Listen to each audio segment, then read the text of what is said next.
श्री दुर्गायै नमः। अथ श्री दुर्गा सप्तशती। प्रथमो अध्यायः। मेधा ऋषि का राजा सुरथ और समाधि को भगवती की महिमा बताते हुए मधुकैटभ वध का प्रसंग मैं सुना रहा हूँ। विनियोगः।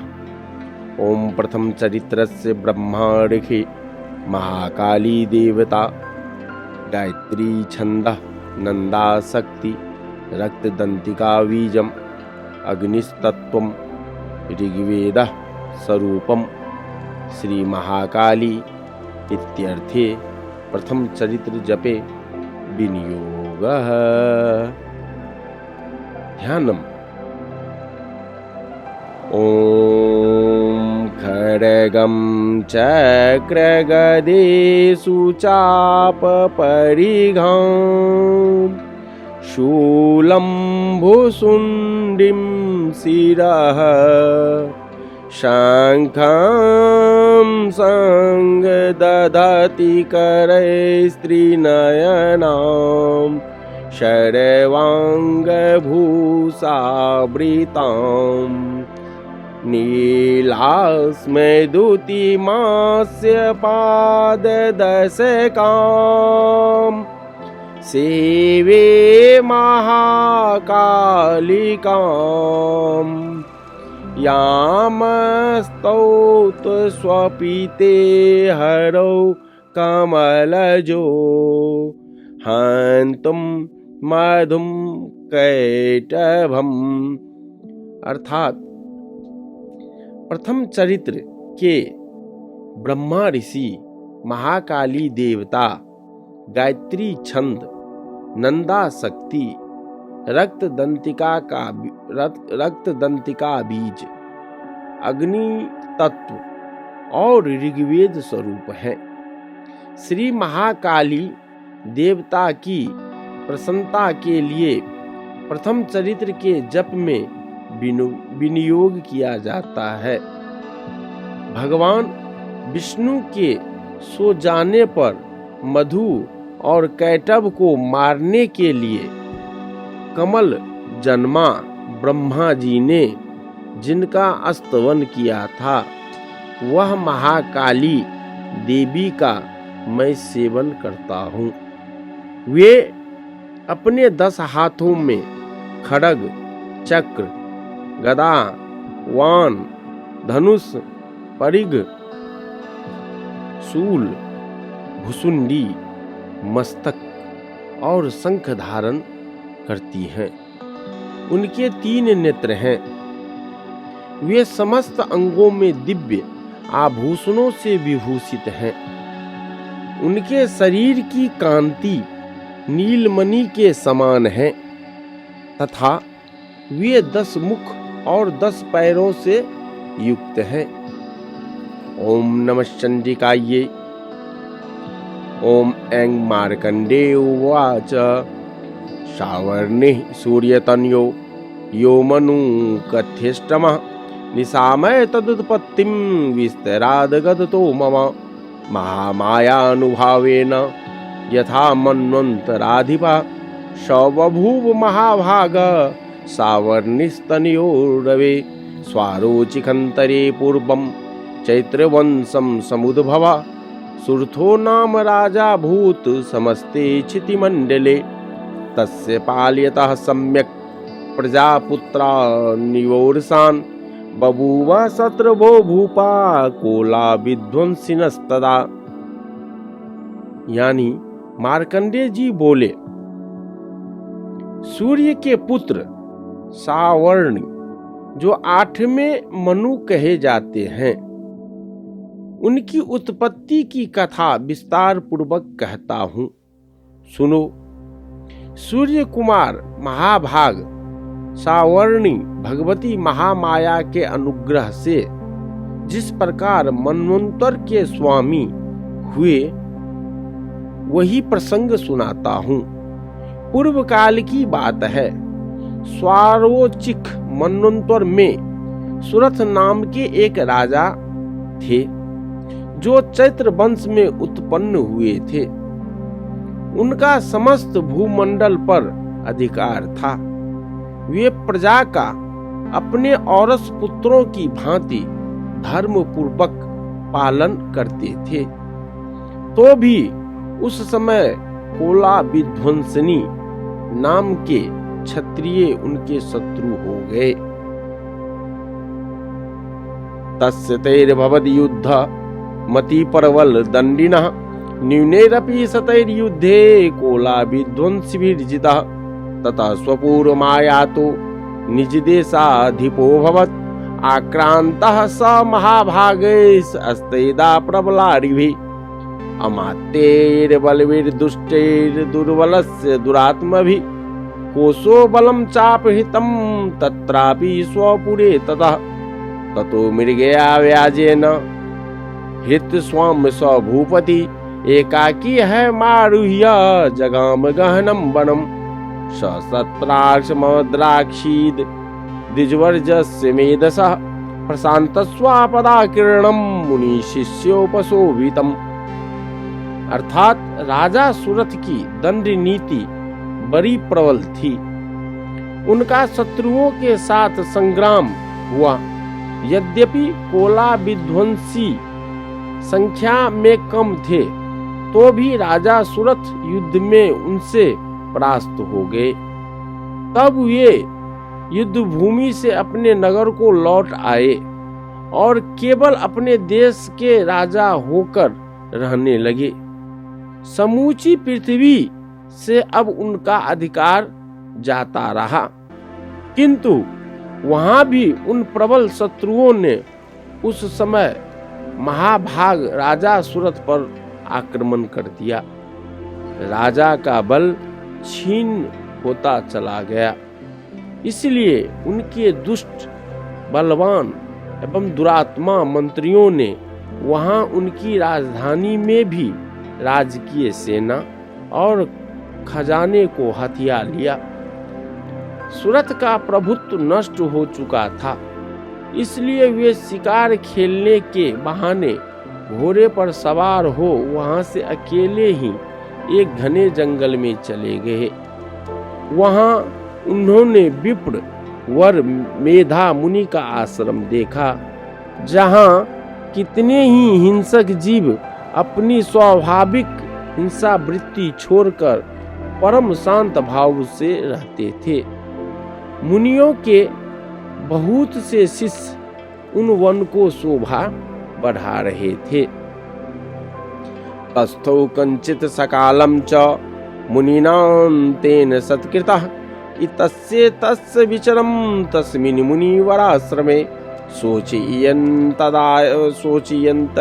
तदा तत्र ममत्वा कृष्ट चेतनः मत्पूर्वै पालितं पूर्वं मया हीनं पुरं हि तत् मद्भित्तेष तैर्भित्तेष धर्मतः पाल्यते न वा न जाने स प्रधानो मे सूरहस्ति सदा मदः मम वैरी वसंयाता कान्य भोगानुपलस्यते ये ममानुगता नित्यं प्रसादधन भोजनैः अनुवृत्तिं दुभ्रं त्यज्य कुर्वन् यत्यन्महीभृताम् असम्यगव्यशीलैस्ते कुवर्द्भिः सततं वयम् संचितः सोति दुःखेन क्षयं कोशो गमिष्यति एतत् चान्यच्च सततं चिन्तयामास पार्थिवः तत्र विप्राश्रमाभास्ये वैश्यमेकं ददर्श सह पिष्टस्तेन कस्तंभो हेतुस्सागम नेत्र का। अर्थात वहां जाने पर मुनि ने उनका सत्कार किया और वे मुनि श्रेष्ठ के आश्रम पर इधर उधर विचरते हुए कुछ काल तक रहे। फिर ममता से आकृष्ट चित्त होकर वहां इस प्रकार चिंता करने लगे, पूर्व काल में मेरे पूर्वजों ने जिसका पालन किया था वही नगर आज मुझसे रहित है।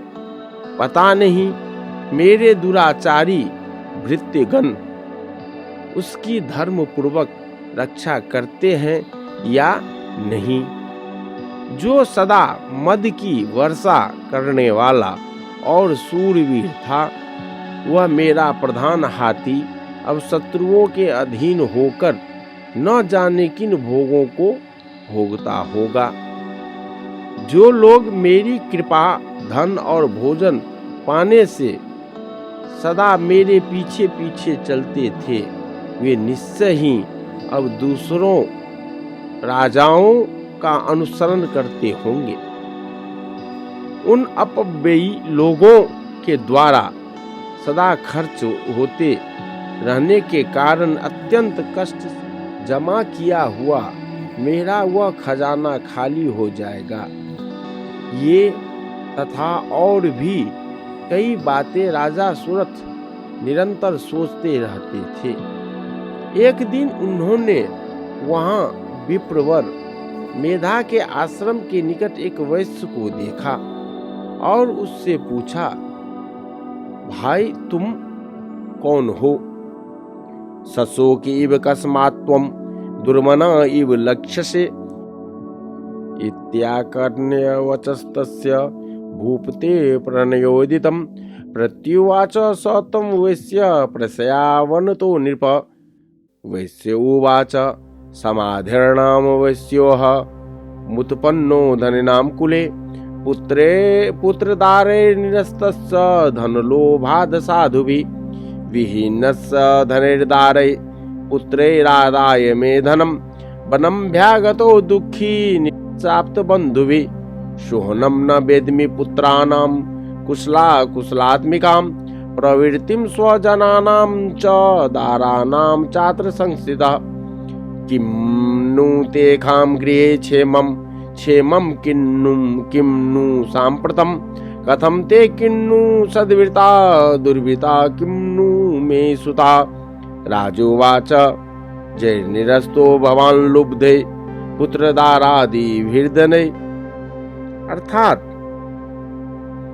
भाई तुम कौन हो?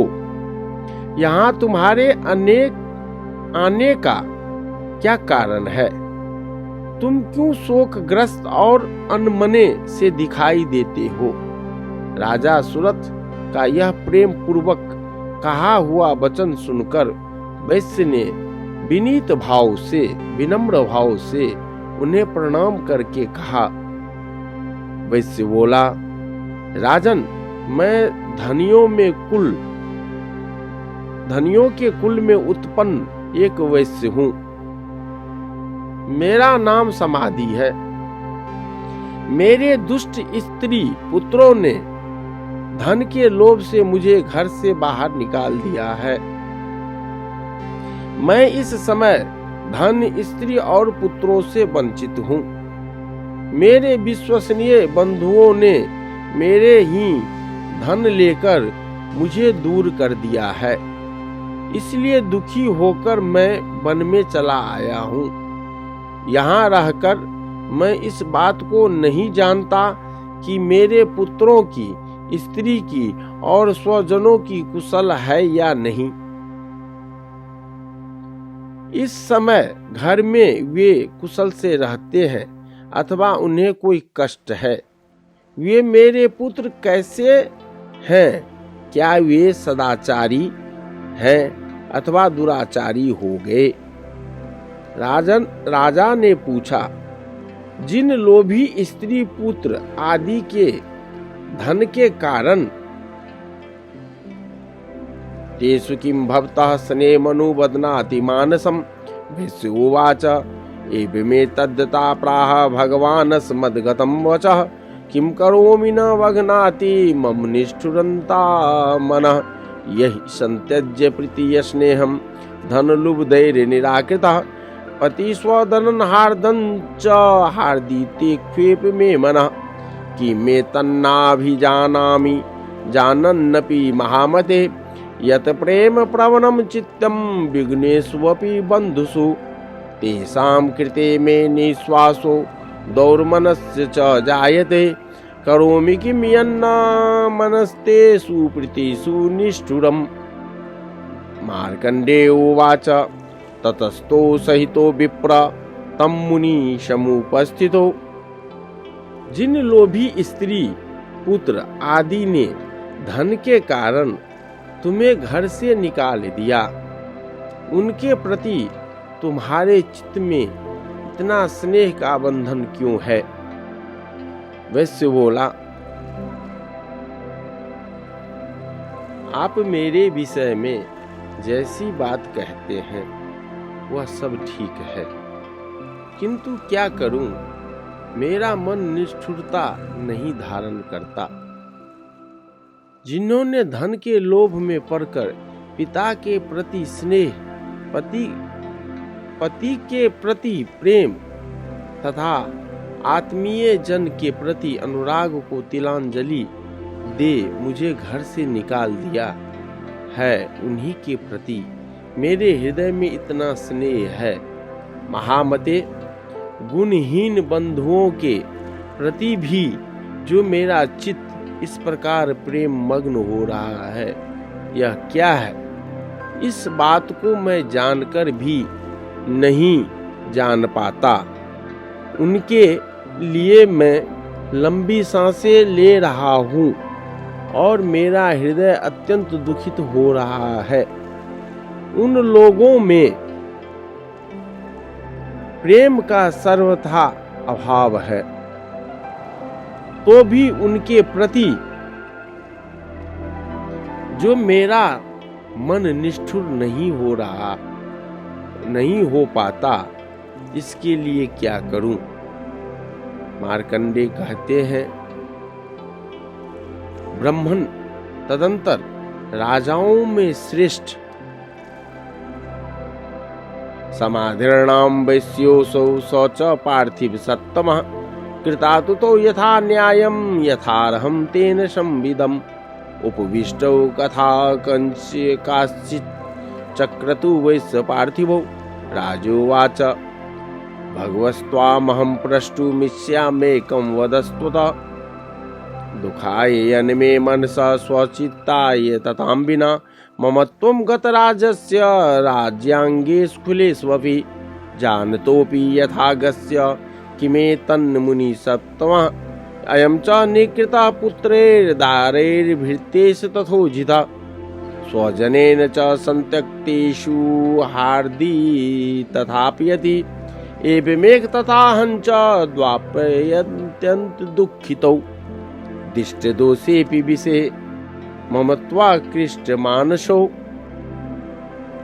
तदंतर राजाओं में श्रेष्ठ सुरथ और वह समाधि नामक वैश्य दोनों साथ साथ मेधा मुनि की सेवा में उपस्थित हुए और उनके साथ यथा योग्य न्यायानुकूल विनयपूर्ण वर्ताव करके बैठे। तत्पश्चात वैश्य और राजा ने कुछ वार्तालाप आरंभ किया। राजा ने कहा, भगवन, मैं आपसे एक बात पूछना चाहता हूँ, उसे बताइए। मेरा चित्त अपने अधीन न होने के कारण वह बात मेरे मन को बहुत दुख देती है। जो राज्य मेरे हाथ से चला गया, उसमें और उसके संपूर्ण अंगों में मेरी ममता बनी हुई है। मुनि श्रेष्ठ, यह जानते हुए भी कि अब वह मेरा नहीं है, अज्ञानी की भांति मुझे उसके लिए दुख होता है। यह क्या है? इधर यह वैश्य भी घर से अपमानित होकर आया है। इसके पुत्र, स्त्री और भृत्यों ने इसे छोड़ दिया है। स्वजनों ने भी इसका परित्याग कर दिया है, तो भी यह उनके प्रति अत्यंत हार्दिक स्नेह रखता है। इस प्रकार यह तथा तत्की में तन्न महाभाग यन्मोहे ज्ञानिनोरपि ममास्य च भवेतेका विवेकान्धस्य मूढता। ऋषिरुवाच ज्ञानमस्ति समस्तस्य जन्तोर्विषये गोचरे विषयस्य महाभाग याति चैवं पृथक् पृथक्। दीवान्धा प्राणिनः केचित् दात्रावन्धास्तथा परे केचिद्दिवा तथा रात्रौ प्राणिनस्य तुल्य दृष्टयः ज्ञानिनो मनुजा सत्यं किं तु ते नहि केवलम् यतो हि ज्ञानिनः सर्वे पशु पक्षी मृग च तन्मनुष्याणां यत्तेषां मृग पक्षिणाम्। अर्थात इस प्रकार यह तथा मैं दोनों ही बहुत दुखी हैं, जिनमें प्रत्येक ममता जनित आकर्षण पैदा हो रहा है। महाभाग, हम दोनों समझदार हैं, तो भी हम में जो मोह पैदा हुआ है यह क्या है? विवेक शून्य पुरुष की भांति मुझ में और इसमें भी यह मूढ़ता प्रत्यक्ष दिखाई देती है। ऋषि बोले, महाभाग, विषय मार्ग का ज्ञान अब सब जीवों का है। इसी प्रकार विषय भी सबके लिए अलग अलग है। कुछ प्राणी दिन में नहीं देखते और दूसरे रात में ही नहीं देखते, तथा कुछ जीव ऐसे हैं जो दिन और रात्रि में भी बराबर ही देखते हैं। यह ठीक है कि मनुष्य समझदार होते हैं, किंतु वे ही ऐसे नहीं होते। पशु पक्षी और मृग आदि सभी प्राणी समझदार होते हैं। मनुष्यों की समझ भी वैसी ही होती है जैसे उन मृग और पक्षियों की होती है। मनुष्याणां च यत्येषां तुल्यमन्यत् तथोभयो ज्ञानेऽपि सति पश्येतान् पतंगाक्षा वचंसुषु कन्मोक्षान् दिदात् मोहात् पीड्यमानानपि क्षुधा मनुज व्याघ्र सविलासा सुतान् प्रति लोभात् प्रत्युपकाराय नन्वेत्मान् किं न पश्यसि तथापि ममता वर्ते मोहगर्ते निपातिता महामाया प्रभावेन संसार स्थितिकारिणा तन्नात्र विस्मयः कार्यो योग निन्द्रा जगतपते महामाया हरेश्चैका तया सम्मोहिते जगत् ज्ञानिनामपि चेतांसि देवी भगवती हि सा बलादाय कृष्ण मोहाय महामाया प्रयच्छति तया विसृजते विश्वम जगदेत चराचरम। अर्थात तथा जैसी मनुष्यों की होती है वैसे ही उन मृग पक्षी आदि की होती है। यह तथा अन्य बातें भी प्रायः दोनों में समान ही हैं। समझ होने पर भी इन पक्षियों को तो देखो, वे स्वयं भूख से पीड़ित होते हुए भी मोहवश बच्चों की चोंच में कितने चाव से अन्न के दाने डाल रहे हैं। नरश्रेष्ठ, क्या तुम नहीं देखते कि ये मनुष्य समझदार होते हुए भी लोभवश अपने किए हुए उपकार का बदला पाने के लिए पुत्रों की अभिलाषा करते हैं? यद्यपि उन सब में समझ की कमी नहीं है, तथापि वे संसार की स्थिति जन्म मरण की परंपरा बनाए रखने वाले भगवती महामाया के प्रभाव द्वारा ममता में भंवर से मुक्त हो युक्त मोह के गहरे गर्त में गिराए गए हैं। इसलिए इसमें आश्चर्य नहीं करना चाहिए। जगदीश्वर भगवान विष्णु की योग निद्रा रूपा जो भगवती महामाया है, उन्हीं से यह जगत मोहित हो रहा है। वे भगवती महामाया देवी ज्ञानियों के भी चित्त को बलपूर्वक खींचकर मोह में डाल देती है। वे ही इस संपूर्ण चराचर जगत की सृष्टि करती हैं तथा वे ही प्रसन्न होने पर मनुष्यों को मुक्ति के लिए वरदान देती है। सहसा प्रसन्ना वरदार्णनां भवति मुक्ते सा विद्या परमा मुक्तेर हेतु भूता सनातनी संसार बंध हेतुश्च सैव सर्वेश्वरेश्वरी। राजोवाच भगवन् काहि सा देवी महामायेति यं भवान् ब्रवीत कथमुत्पन्ना सा कर्मास्य यास्य किं द्विज यत् प्रभावा च सा देवी यत् स्वरूपा यदुर्भवा तत्सर्वं श्रोतुमिच्छामि ततो ब्रह्मविदां वद। ऋषिरुवाच नित्येव सा जगन्मूर्तिस्तया सर्वमिदं ततं तथापि तत्समुत्पत्तिर्बहुधा श्रूयतां मम देवानां कार्यसिद्ध्यर्थं माविर्भवति सा यदा। यानी वे ही परा विद्या संसार बंधन और मोक्ष की हेतुभूता सनातनी देवी तथा संपूर्ण ईश्वरों की भी अधीश्वरी है। राजा ने पूछा, भगवान जिन्हें आप महामाया कहते हैं वे देवी कौन है? ब्रह्मन, उनका आविर्भाव कैसे हुआ तथा उनके चरित्र कौन कौन है? ब्रह्मवेताओं में श्रेष्ठ महर्षि उन देवी का जैसा प्रभाव हो, जैसा स्वरूप हो और जिस प्रकार प्रादुर्भाव हुआ हो वह सब मैं आपके मुख से सुनना चाहता हूँ। ऋषि बोले, राजन वास्तव में तो वे देवी नित्य स्वरूपा ही है।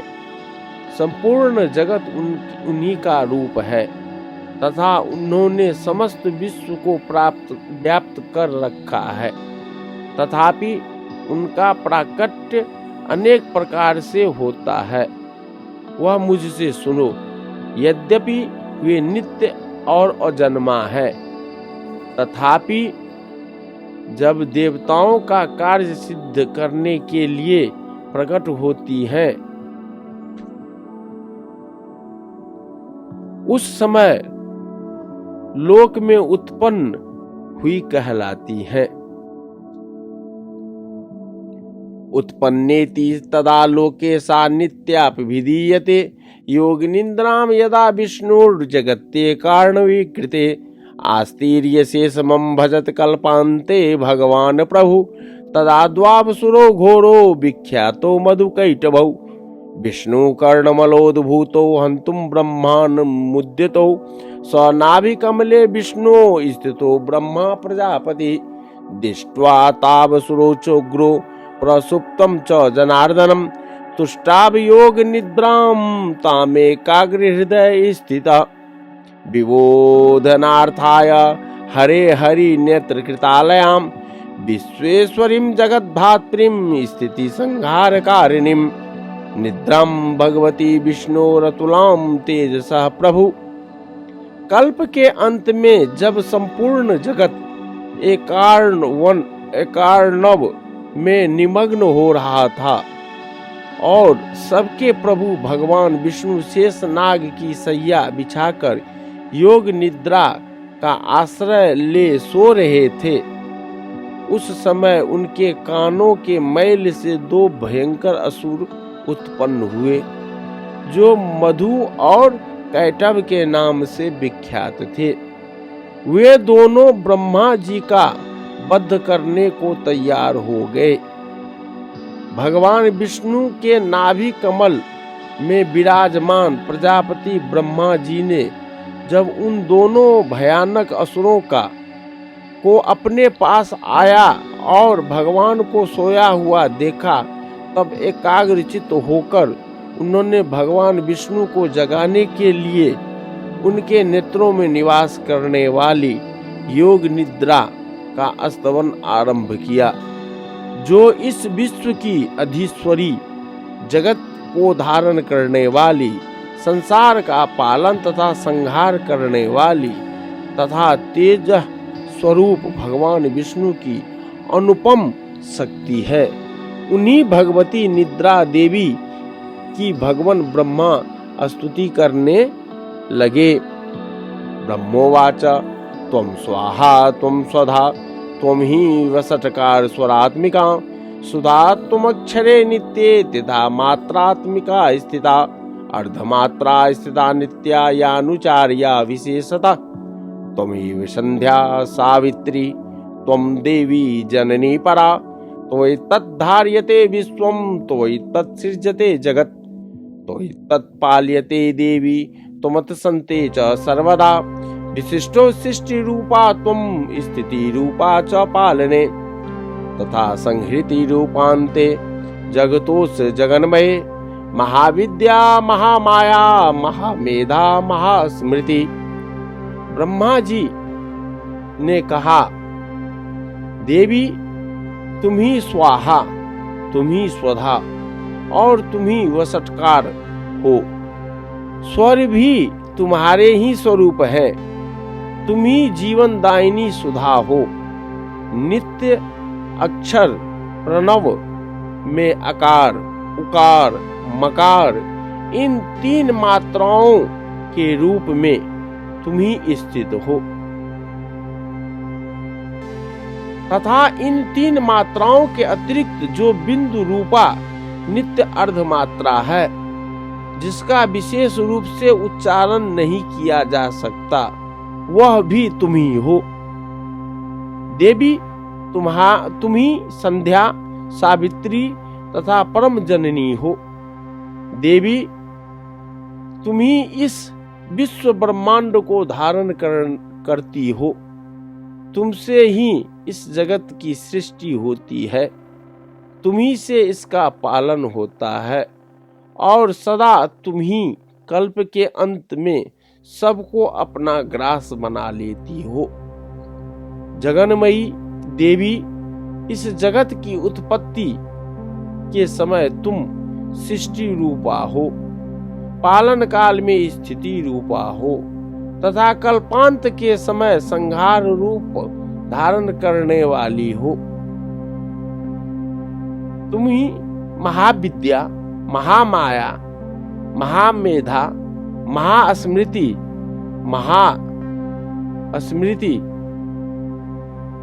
हो।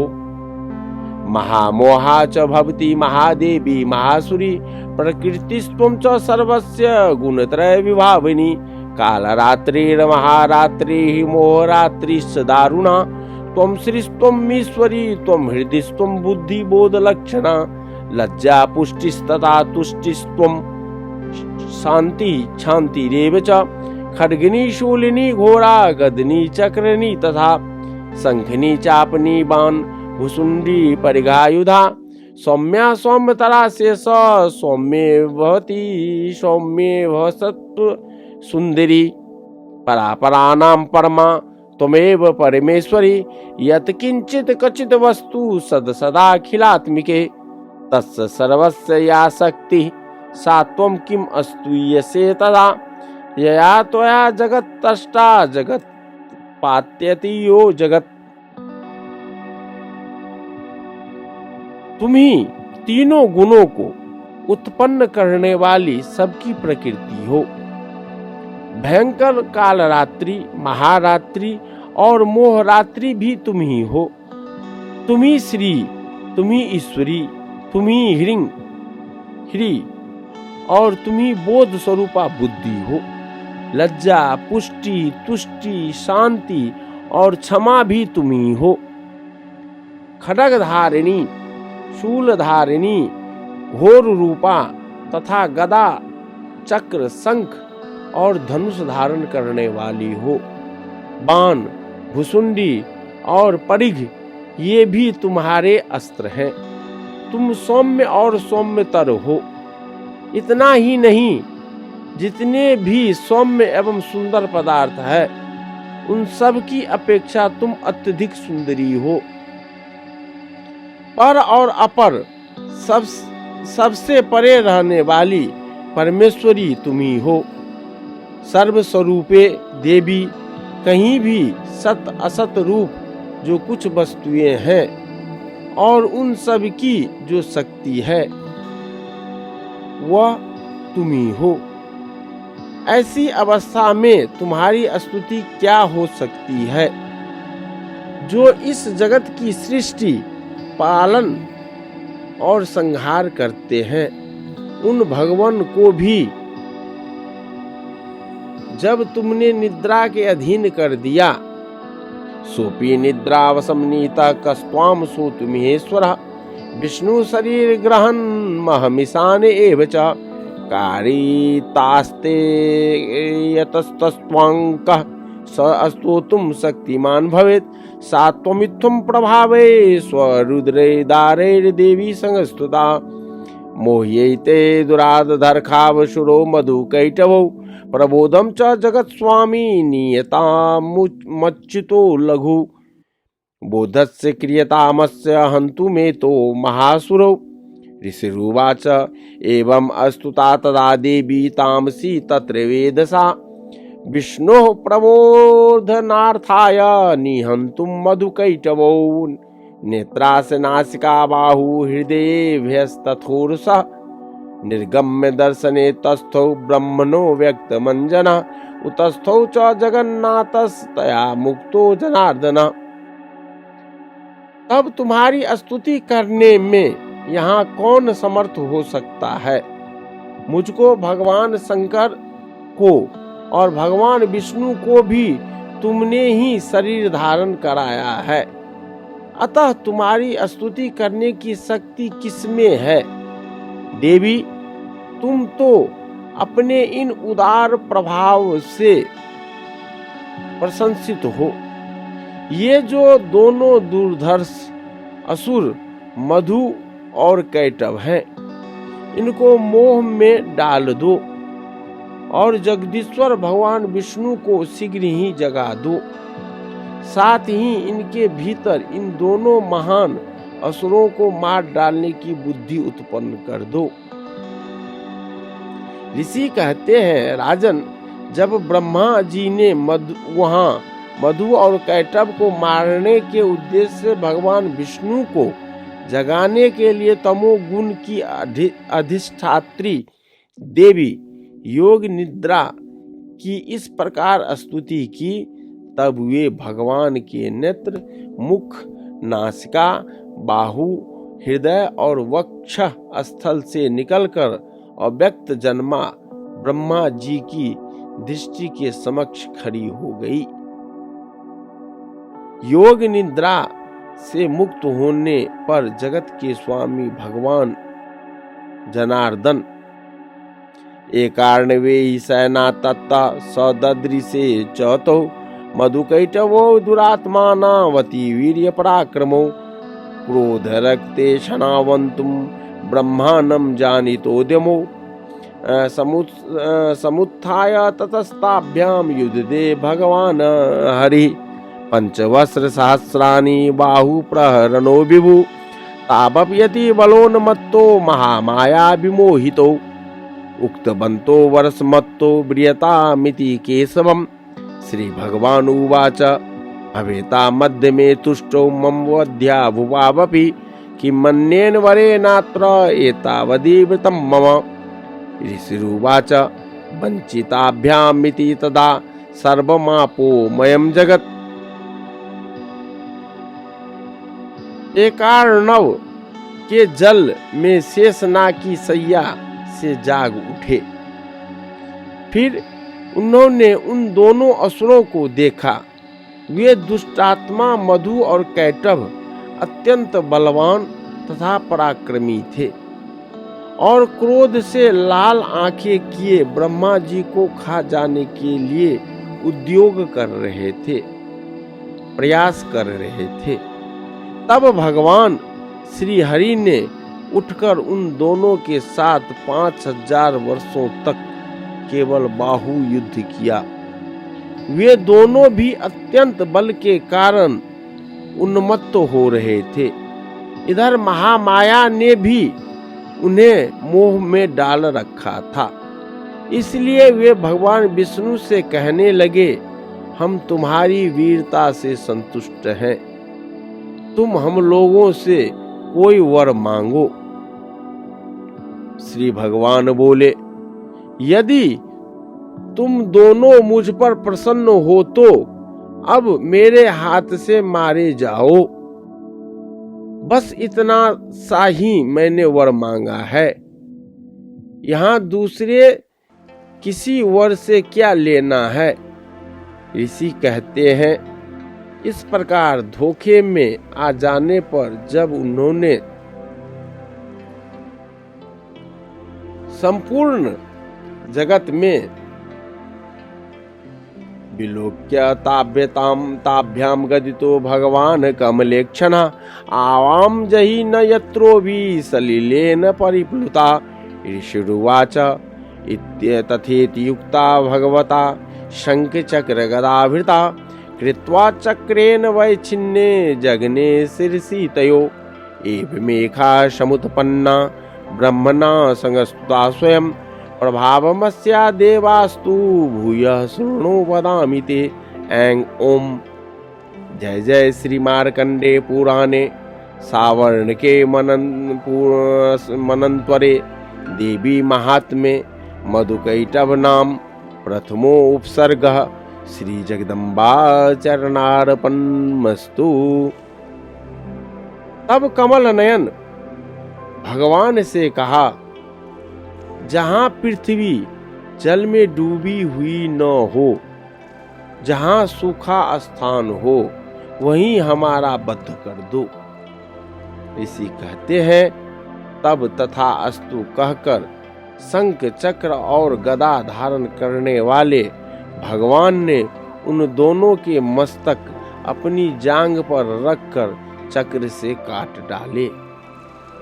इस प्रकार ये देवी महामाया ब्रह्मा जी की स्तुति करने पर स्वयं प्रकट हुई थी। अब पुनः तुमसे उनके प्रभाव का वर्णन कहता हूँ।